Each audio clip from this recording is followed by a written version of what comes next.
Hi hello నమస్తే welcome to sauce TV నేను మీ Shiva. So ఈ మధ్యకాలంలో ఈ కథలు వింటుంటే ఒక టైప్ ఆఫ్ భయం వచ్చేస్తుందండి నాకు. ఎందుకంటే డబ్బు అనే దానికోసం మనిషి ఏమైనా చేస్తాడు, ఎంతకైనా తెగిస్తాడు అని ఇప్పటి వరకు విన్నాను. కానీ తను చేసినటువంటి అప్పుల్ని తీర్చలేక సో అప్పులు కట్టుకోవడానికి ఇన్సూరెన్స్ డబ్బులు రావాలి అనేటటువంటి ఒకే ఒక్క ఆలోచనతో తనని తానే చచ్చిపోయాడు అని డాక్యుమెంట్స్ని క్రియేట్ చేసి అండ్ తనని తానే చనిపోయాడని కుటుంబ సభ్యులను కూడా నమ్మించి వచ్చినటువంటి ఇన్సూరెన్స్ డబ్బులతో పూర్తిగా అతనికి ఉన్నటువంటి అప్పుల్ని తీర్చేసుకున్నాడు. సో ఈ కథ నంద్యాల జిల్లాలో ఉన్నటువంటి పాములపాడు అనేటటువంటి విలేజ్లో జరిగిందనమాట. సో ఇక్కడ అసలు ఏం జరిగిందంటే తను చనిపోయాడు అని ప్రూవ్ చేయడానికి ఒక అమాయకపు వ్యక్తిని తీసుకొచ్చి బలిదానం చేశాడనమాట. సో అసలు ఏం జరిగింది, అసలు ఈ నంద్యాలలో జరిగినటువంటి ఈ మర్డర్ కథ ఏంటి, అండ్ ఈ కథ విన్న తర్వాత జనాలు ఎందుకని అంటే ఇది నవ్వాల్సిన విషయమా లేదా బాధపడాల్సిన విషయమని ఆలోచిస్తున్నారు అనేటటువంటి దాని గురించి ఈరోజు మన వీడియోలో డిస్కస్ చేసుకోబోతున్నాం. ఇంకెందుకు ఆలస్యం, let's start the video.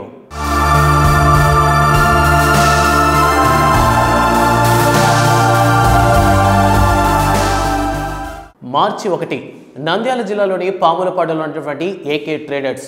So short circuit కారణంగా సడన్గా ఆ ట్రేడర్స్లో ఉన్నటువంటి ఆ ప్లేస్ ఏదైతే ఉందో అదంతా కూడా అగ్నికి ఆహుతైందనమాట. అదే షార్ట్ సర్క్యూట్ వల్ల ఫుల్ ఫైర్ యాక్సిడెంట్ జరిగి లోపల ఉన్నటువంటి సరుకులన్నీ కాలిపోయినాయి. అండ్ అక్కడ ఉన్నటువంటి సరుకుతో పాటు ఆ ఏకే ట్రేడర్స్ యొక్క ఓనర్ అయినటువంటి వడ్ల ఫరూక్ బాషా కూడా అక్కడికక్కడే సజీవ దహనం అయిపోయాడు అనమాట.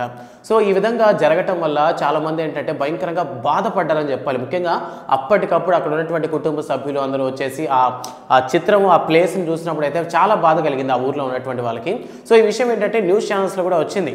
సో మార్చి 1 జరిగినటువంటి నంద్యాలలో జరిగినటువంటి షార్ట్ సర్క్యూట్ ఏదైతే ఉందో సో ఆ న్యూస్ ఏంటంటే ఆ టైంలో చాలామందికి అయ్యో పాపం అనేటటువంటి ఒక ఫీల్ని తీసుకొచ్చింది. సో ఆఫ్టర్ దట్ ఎగ్జాక్ట్ ఒక 1 మంత్ ఏప్రిల్ 1 అనుకుంటా, సో నియర్లీ అదే టైంలో వేరే దగ్గర అంటే కాకినాడ ప్రదేశంలో ఫరూక్ అంటే ఈ వడ్ల ఫరూక్ బాషా అనే వ్యక్తి ఎవరైతే ఉన్నారో అతను ఆ పాములవాడ ప్రదేశానికి చెందినటువంటి స్థానికులు ఎవరైతే కాకినాడకి వెళ్తారో సంథింగ్ కొంతమంది వెళ్తారు కదా, లైక్ అలా వెళ్ళినటువంటి వాళ్ళకి అక్కడ వడ్ల ఫరూక్ బాషా కనిపించాడు. అంతే వెంటనే షాక్ తిన్నారనమాట అక్కడ ఉండేటటువంటి వాళ్ళంతా. సో అసలు ఎలా పాసిబుల్? సో వడ్ల ఫరూక్ బాషా ఆల్రెడీ పాములవాడలో జరిగినటువంటి ఏకే ట్రేడర్స్లో వచ్చిన షార్ట్ సర్క్యూట్లో చనిపోయాడు. సో సజీవ దహనం అవ్వడం వల్ల సో పోలీసులు కూడా అక్కడికి రావడం జరిగింది అండ్ పోస్ట్ మార్టం చేయడం జరిగింది. అక్కడ ఉన్నటువంటి కుటుంబ సభ్యులు కూడా ఆ నైటే తీసుకెళ్ళి అతన్ని పూడ్చిపెట్టేశారు అనమాట శ్మశాన వాటికలో. బికాస్ నార్మల్ శ్మశాన వాటికలో తీసుకెళ్ళి పూడ్చిపెట్టేశారు. సో ఇంతటితో అయిపోయింది, అలా చనిపోయాడు అనుకున్నారు అండ్ ఇన్సూరెన్స్ డబ్బులు వచ్చేసాయి. సో దీని గురించి మనం మళ్ళీ మాట్లాడుకుందాం. సో అలా చనిపోయాడు అనుకున్నటువంటి వ్యక్తి అసలు కాకినాడలో ఎలా ప్రత్యక్షమయ్యాడు అంటే జరిగినటువంటి కథ ఇదనమాట. సో అక్కడ డౌట్ ఉన్నటువంటి వాళ్ళందరూ తీసుకెళ్లి పోలీస్ స్టేషన్లో కంప్లైంట్ ఇవ్వడం జరిగింది. సో అందులో ముఖ్యంగా ప్రతాప్ అనేటటువంటి వ్యక్తి యొక్క భార్య అక్కడ కంప్లైంట్ని రిజిస్టర్ చేసింది. అసలు ఎవరి ప్రతాప్ అనే వ్యక్తి అండ్ ఎందుకు వాళ్ళ భార్య కంప్లైంట్ చేసింది అని ఆరాధిస్తే సో ఈ ప్రతాప్ అనేటటువంటి వ్యక్తికి కొద్ది రోజుల నుంచి ఆరోగ్యం బాగలేదనమాట. సో అంటే కొంచెం మెంటల్గా కూడా స్టేబుల్గా లేనటువంటి ఒక వ్యక్తి ప్రతాప్.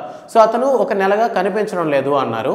సో ఎప్పుడైతే పోలీసులకి ఈ కేసు అయితే వచ్చిందో సో వాళ్ళు ఇంట్రాగేషన్ చేయడం స్టార్ట్ చేశారనమాట వాళ్ళ ఫ్యామిలీ మెంబర్స్ని. సో అప్పుడు వాళ్ళ నోట్లోంచి వచ్చినటువంటి పదాలు ఇవి. సో యాక్చువల్గా ఏంటంటే ఏకే ట్రేడర్స్ అనే కంపెనీ స్టార్ట్ చేసిన తర్వాత ఫరూక్ బాషాకి చాలా అప్పులు వచ్చాయన్నమాట. చాలా మంది దగ్గర నుంచి డబ్బులు తీసుకోవడం, సో దాన్ని డెవలప్ చేయాలన్న ఇదిలో ఆ డబ్బులు మొత్తం దాని మీద ఇన్వెస్ట్ చేయడం అండ్ భారీ నష్టం. ప్రతి బిజినెస్లోనూ లాభాలు నష్టాలు ఉంటాయి. సో లైక్ అలానే ఈ ఏకే ట్రేడర్స్లో పెట్టినటువంటి డబ్బులు ఏవైతే ఉన్నాయో అవి భారీ నష్టాలను తీసుకురావడం అండ్ పర్సనల్ అప్పులు ఏవైతే ఉన్నాయో సో వాటి ప్రెషర్స్ ఎక్కువైపోవడం వల్ల మైండ్లో వెంటనే వచ్చినటువంటి ఆలోచన ఇన్సూరెన్స్. సో ఇన్సూరెన్స్ డబ్బులు అనేవి చాలామంది కూడా కోరుకుంటారు. సో మ్యాక్సిమం ఏంటంటే ఇన్సూరెన్స్ కంపెనీస్ మ్యాక్సిమం ఎవరైనా చనిపోయినా అంటే హఠాన్ మరణం అంటారు కదా, అంటే యాక్సిడెంట్స్ అయినా సరే వాళ్ళని క్లెయిమ్ చేసుకోవడానికి ఇటువంటి ఇన్సూరెన్స్ డబ్బులు పనికొస్తాయి అనమాట వాళ్ళ ఫ్యామిలీని ఆదుకోవడానికి. బట్ దాన్ని కూడా వాడుకుంటున్నారు ప్రస్తుతం ఉన్నటువంటి కొందరు వ్యక్తులు. సో ఈ విధంగా సో ఆయనకు ఉన్నటువంటి అప్పులు తీరిపోతాయి అనేసి సో తనని తాను నేను చంపేసుకుంటాను అంటే నన్ను నేను చంపుకున్నట్టు నేను ప్రూవ్ చేసుకుంటాను, సో వచ్చిన డబ్బులతో మీరు అప్పులు తీర్చారని ఫ్యామిలీకి చెప్పడం జరిగింది. సో అదే విధంగా అనుకున్నటువంటి ప్లాన్తోనే తన నంద్యాల జిల్లాలో ఉన్నటువంటి పాములపాడు అనే విలేజ్ దగ్గర నుంచి ఒక 3 కిలోమీటర్ల దూరంలో చెలిమెల్ల అనేటటువంటి ఒక విలేజ్ ఉందన్నమాట. సో అక్కడ ఏంటంటే ప్రతాప్ అనేటటువంటి వ్యక్తి గురించి ఆల్రెడీ ఫరూక్ బాషాకు ఒక ఐడియా ఉంది. అంటే అతనికి ఒకప్పటి వరకు బాగానే ఉండేవాడు, బట్ సడన్గా హెల్త్ ప్రాబ్లం రావడం అండ్ దాని తర్వాత అతనికి మెంటల్ స్టేబిలిటీ అనేది సరిగ్గా లేకపోవడం వల్ల ఏం చేశాడంటే ఒకరోజు అనుకున్న విధంగానే ఈ ఫిబ్రవరి మంత్ ఎండ్లో అంటే నియర్లీ ఒక 27-28 ఆ టైంలో ఏం చేశాడంటే అక్కడ ఉన్నటువంటి ప్రతాప్ని ఏదో పని ఇప్పిస్తానని చెప్పి వాళ్ళ ఇంట్లో వాళ్ళకి సంథింగ్ చెప్పేసి సో మొత్తం మీద పనికి తీసుకొస్తానని చెప్పి పనికి తీసుకురావడం జరిగింది. సో వచ్చినటువంటి వ్యక్తిని ఈ February 29th ఏదైతే ఉందో సో నైట్ సంథింగ్ సో అతను కొన్ని మత్తు మాత్రలు ఇచ్చేసి అంటే ఈ నిద్ర మాత్రలు అంటారు కదా లైక్ అటువంటి ఒక టాబ్లెట్స్ అనేది ఇచ్చేసి సో అతన్ని చంపేయడం జరిగింది. సో చనిపోయినటువంటి వ్యక్తిని ఒక గోనె సంచిలో కట్టేసి ఆ ఏకే ట్రేడర్స్ ఏదైతే ఉందో దాంట్లో పడేశాడనమాట. సో అలానే ఎలా పడేశాడంటే పడేసి పెట్రోల్ పోసి నిప్పంటిచ్చేశాడు. సో అందువల్ల ఏమైంది ఏకే ట్రేడర్స్ అనేటటువంటి గోడౌన్ ఏదైతే ఉందో ఇదంతా కూడా అక్కడెక్కడే కాలిపోయిందనమాట. సో దాని తర్వాత ఈ మొదట చెప్పిన కథ ఏదైతే ఉందంటే షార్ట్ సర్క్యూట్ అయింది అండ్ ఆ విషయం తెలుసుకున్నటువంటి స్థానికులందరూ పోలీసులు పిలిచారు. సో పోలీసులు వచ్చాక ఇందా చెప్పినట్టు సో వెంటనే బాడీని తీసుకున్నారు, మూట కట్టారు, పోస్ట్ మార్టం చేశారు, మూట కట్టారు, శ్మశాన వాటికలో తీసుకెళ్లి పూర్తి చేశారు. సో ఇస్లాం మతానికి సంబంధించినంత వరకు చనిపోయిన వాళ్ళని పూడుస్తారు కాబట్టి అలా పూడ్చారనమాట. సో ఇలా జరిగింది. సో ఇలా ప్లాన్ చేసుకున్నారు. బట్ అన్ఎక్స్పెక్టెడ్గా కాకినాడలో కనిపించేశాడు అబ్బాయి. సో ఈ ప్రతాప్ అనేటటువంటి వ్యక్తి వైఫ్ ఎవరైతే ఉన్నారో ఆవిడ కంప్లైంట్ ఇవ్వడం ద్వారా సో అప్పుడు కొంచెం ఇంట్రాగేషన్ చేశారనమాట. సో అసలు ఎలా కనిపిస్తాడు కాకినాడ అంటే ఇతను బతికే ఉన్నాడని ఫ్యామిలీ ఇంట్రాగేషన్ చేస్తే ఇది మొత్తం చెప్పుకుంటూ వచ్చారు. సో అప్పులు తీర్చడానికి ఈ విధంగా ఫరూక్ అయితే ప్లాన్ చేశాడు. బట్ ఇప్పుడు ఎక్కడ ఉన్నాడో మాకైతే తెలియదు అని చెప్పడం జరిగింది. సో వీళ్ళు ఏంటంటే ఆ ఫుటేజ్ చెక్ చేస్తున్నారు అంటే నిజంగా తగలబెట్టేశాడా అని చూడడానికి చూస్తే ఆ చుట్టుపక్కల అంటే ఆ ఊర్లో పాములపాడు అనేటటువంటి ఊర్లో ఉన్నటువంటి పెట్రోల్ బంక్లో ఫరూక్ భాష వచ్చేసి పెట్రోల్ కొనుక్కు తీసుకెళ్ళడం, బాటిల్లో తీసుకెళ్ళడం అక్కడ ఉన్నటువంటి సీసీ కెమెరాలో రికార్డ్ అయిందనమాట. సో అంతేకాకుండా అక్కడ ఉన్నటువంటి స్థానికులు చెప్పినటువంటి మాట ఏంటంటే సో ఆ చనిపోయిన బాడీ ఏదైతే ఉందో ఆ బాడీకి మొలతాడు ఉందంట. నార్మల్గా ఇస్లాం మతస్థులు ఎవరైనా సరే మొలతాడిని పెద్దగా యూజ్ చేయరు. సో బాడీకి మొలతాడు ఉన్నా కూడా జనాలు పెద్దగా పట్టించుకోలేదంటే అప్పటికప్పుడే వెంటనే పోస్ట్ మార్టం చేసేసామనేసారు అండ్ వెంటనే తీసుకెళ్లి పూర్తి చేశారు అన్నప్పుడే మాకు డౌట్ వచ్చింది. బట్ ఎప్పుడైతే మాకు కన్ఫామ్గా ఇట్లా కాకినాడలో కనిపించాడు ఫరూక్ భాష అప్పుడు కన్ఫర్మ్ చేసుకుంటున్నాం సో ఇదేదో మిస్టరీగా ఉందనేసి సో అందువల్ల కంప్లైంట్ ఇవ్వడం జరిగింది అన్నారు. సో మొత్తానికి ఈ విధంగా ఇన్సూరెన్స్ డబ్బుల కోసం ఫరూక్ భాష అయితే ఇటువంటి ఒక పెద్ద నాటకాన్ని నడిపాడు.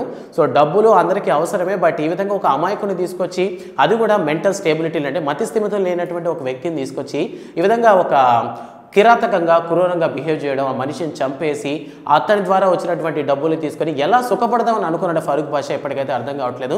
చాలామంది కూడా ఈ తప్పులు చేస్తున్నారనమాట. అసలు ఏ విధంగా అనుకుంటారో ఒక మనిషిని చంపేశాక సో ఎలా తప్పించుకుందాం అనుకుంటారు ఎంత డబ్బు ఉన్నా సరే. సో ఎక్కడో ధర నిజం అనేది బయటపడుతుంది కాబట్టి సో ప్రస్తుతానికి ఏంటంటే ఫరూక్ భాష కోసం అయితే పోలీసులు అందరూ గాలిస్తున్నారనమాట. సో ఈ కథ విన్నప్పుడు నాకు ఫస్ట్ అయితే నవ్వే వచ్చింది. నిజంగా అసలు ఎలా జనాలు ఇంత క్రియేటివ్గా థింక్ చేస్తున్నారు.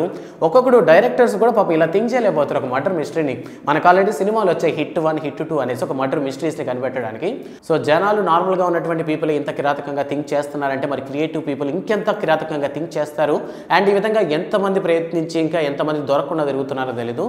సో మీకేమనిపించింది? మీ చుట్టుపక్కల మీరు విన్నటువంటి ఒక మిస్టీరియస్ మర్డర్స్లో మీకు తెలిసినటువంటి మిస్టీరియస్ మర్డర్స్ ఏంటి? అండ్ మీకు ఇప్పటి వరకు పాత కథలు ఏమైనా సరే ఐడియా ఉంటాయి మిస్టీరియస్ మర్డర్స్ అని. సో ఆ మర్డర్స్ కేసెస్ ఏమైనా ఉన్నా సరే అవి మీకు తెలుసుకోవాలనుకుంటే ఆ విషయాన్ని కామెంట్ సెక్షన్లో చెప్పడం మాత్రం మర్చిపోవద్దు. అండ్ వీడియో నచ్చితే లైక్ చేయండి. అండ్ కొత్త అప్డేట్స్ కోసం సాస్ టీవీని సబ్స్క్రైబ్ చేసుకోండి. Thanks for watching.